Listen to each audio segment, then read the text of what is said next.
Nilisema kanisa lifunguliwe. Najua wale pale kanisani watakuwa wanasema sasa kanisa limefunguliwa, sasa baba yetu yuko wapi? Kwa kuwa baba yao hajawahi kukamatwa na polisi. Na polisi walitoa tamko wanamtafuta. Inawezekana aliko akaogopa kutoka kwa kudhania polisi wanamtafuta.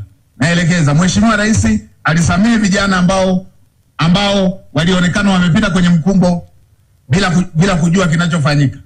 Akaelekeza kutoa msamaha kwenye taasisi za kidini.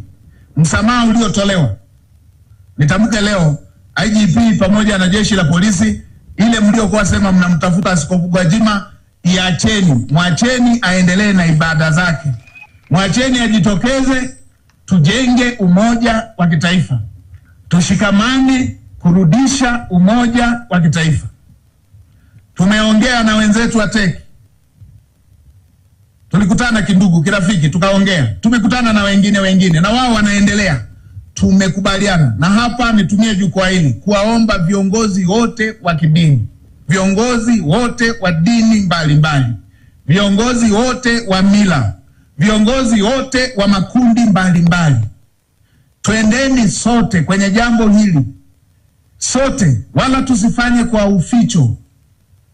Tujitokeze, tuhamasishe Tanzania yenye amani. Tusirudishe tena Tanzania kwenye historia ambayo haijawahi kuiona.